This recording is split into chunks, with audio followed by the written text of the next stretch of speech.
তো গাইজ যিডাল গাছ মই বহুত দিনৰ পৰা ফাল্টু গাছ বুলি ভাবি হ'লে এনে আকৌ ভবাই নাছিলোঁ গাছডাল একো বুলি ভবা নাছিলোঁ এনে অপকাৰী থকা গাছ বুলি ভাবিছিলোঁ কিন্তু এই গাছডালৰ কিমান গুণ আছে আপোনালোকে ক'লে বিশ্বাস নকৰিব এই চাওক পাতবোৰ চাই গমেই পাইছে এডাল কি গাছ ভতেৰা গাছ বুলি যে কয় এডাল গাছ বঙালী এৰা বুলি কয় এডাল গাছডালক আজি এই গাছডালৰ উপকাৰিতাৰ বিষয়ে আপোনালোকক জনাম মই ভিডিঅ'টো চাই থাকিব চাওক এডাল আপোনালোকে সকলোৰে চিনাকি গছ ভতেৰা বুলি কয় বা আমাৰ নলবেৰীয়া ভাষাত আপোনাৰ ভথৰা বুলি কয় বঙালী এৰা বুলি কয় এইটোক ধৰক আপোনাৰ যদি ভৰিত কটা চিঙা কৰে আচ্ছা কটা চিঙাখিনিত ইয়াৰ যিটো পাতৰ আঠা এনেকৈ ছিঙি দিলে আপোনাৰ ধৰক আঠা ওলাব ইয়াত এনেকৈ আঠা এটা ওলাব দেখা পাইছেনে এনেকৈ আঠা যি ওলাই আছে এই আঠাটোৰ কিমান কাম আছে আপোনালোকে বিশ্বাস নকৰিব ক'লে মই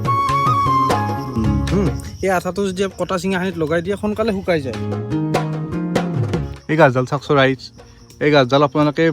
এনে ফাল্টু বুলি ভাবি থাকে চাগে ন কিন্তু এই গাছডালৰ কিমান উপকাৰিতা আছে আপোনালোকে বিশ্বাস নকৰিব ক'লে আচ্ছা তো এই ভতেৰা বা বঙালী এৰাৰ গুণ 2 নম্বৰ গুণটো হ'ল যদি আপুনি ধৰক পথাৰৰ খেতি কামত ব্যস্ত থাকে তো আমি বোকাত নামিব লগা হয় বোকাত নামাৰ পিছত আমাৰ ভৰিবিলাকৰ আঙুলিৰ ফাকত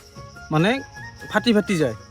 তো তেতিয়া আমি বিভিন্ন ধৰণৰ মেডিচিন ব্যৱহাৰ কৰোঁ তো সেইবিলাক ব্যৱহাৰ কৰাতকৈ আপুনি ইয়াৰে আঠাটো ব্যৱহাৰ কৰিলে খুব সোনকালে সুফল পাব